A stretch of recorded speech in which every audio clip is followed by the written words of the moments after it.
I don't have to stand up, do I? Yeah. No, you don't. Right. You don't. Okay.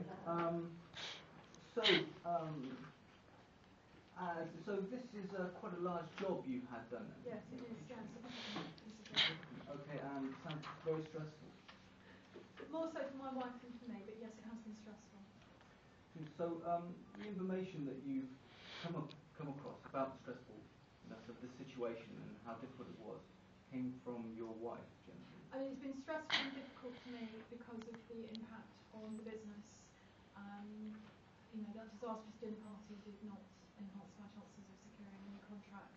My wife has found it incredibly stressful. So, in fact, your wife being stressed has further affected your business, Yes. would you say? Yes, absolutely. And your stress, in fact, possibly as well caused your wife further stress? Possibly. Stressful times are very difficult yes. for all people. They are, absolutely. So your wife was your only information generally, as far as this information came from day to day on the constant calling that she... Yes, although when I got home I could see quite clearly what the problems were with the kitchen. Okay.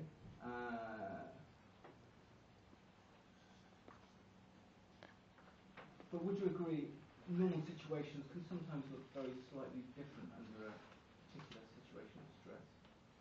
And perhaps you can centralise and localise your vision onto things perhaps a bit stronger under stress than you may do under normal circumstances, having a chance to stand back and be objective in the situation. True, the stress is one thing, the totally destroyed kitchen is another. Okay, stopped you a bit earlier then. Thank you. Okay. So it's a large job, and it's quite difficult if there's so many details to think about all the different things that are going on. Would that be true to say? Yes, in anything, if you've got lots of details, yes. It's difficult. Yes. Yeah. Okay. So in a job like this, with so many details, you'd say it's quite difficult for you to really keep track of exactly what's going on. Well, I'm used to keeping track of things in my business life, and as far as I was concerned, I was quite clear as to what should be going on, and it didn't happen, but... Okay.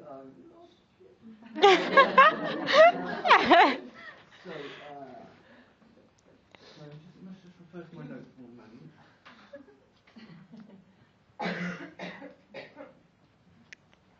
Okay, so can I just chat a little bit about you at home? Who would you generally say makes decisions in your house? Major household decisions, particularly. Two questions. Who makes decisions in your house? We discuss them together. I'm the one who earns the money, so I need to prove in the sense that, you know, that we can afford to do things in the house. I mean, this project was very dear to my wife's heart.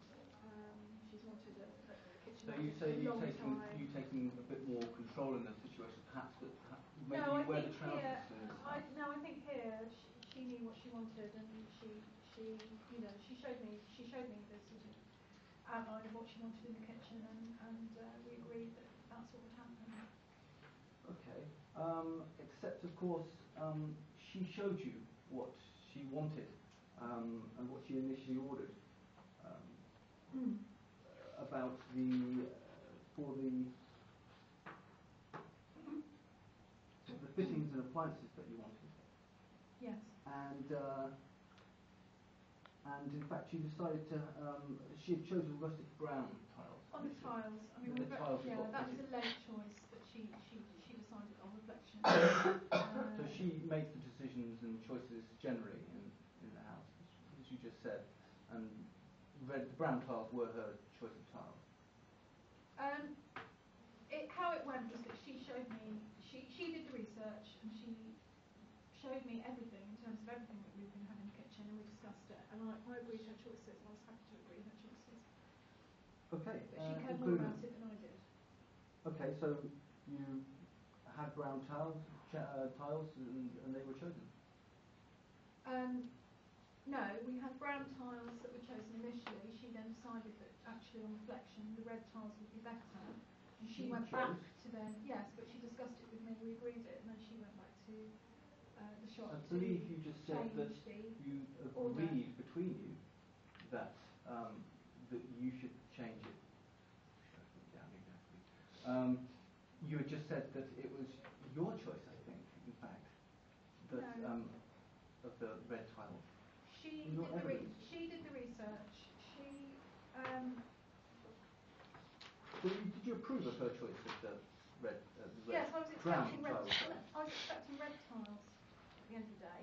We initially settled on brown. We changed our mind to red, and she went back to make the change to the order to the shop. And do you know that for sure? Had she come home? Well, as far as I'm concerned, that's what she told me had happened. Okay, so No sometimes doubt her. in a marital home, it can happen that some things happen or don't happen, in fact, without the communication occurring. As far as I was concerned, she changed the order. Okay, thank you.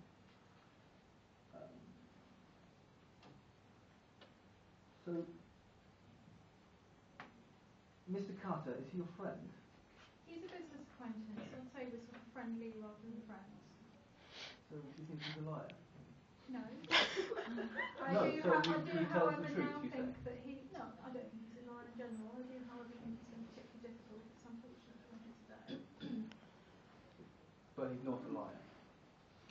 He's not a liar. No, thank you.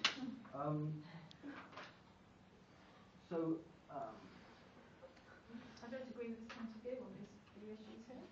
okay.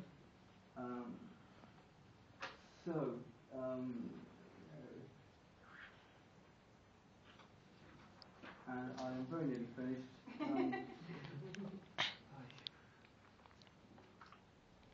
I'll just go to this point. Okay, so in normal circumstances, if you have a problem with something that's being perhaps fitted in the house, what's the first thing you would do, generally?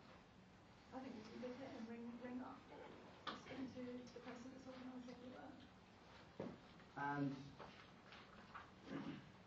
oh right, okay.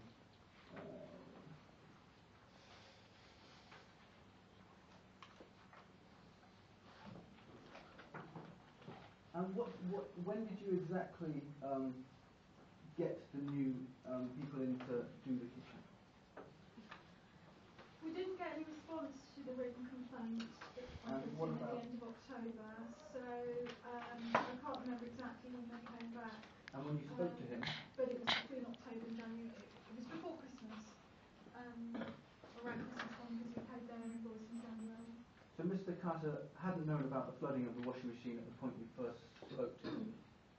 Is that correct? No, that was only 2 days after it had happened. Okay, so did you tell him during that conversation? Yes.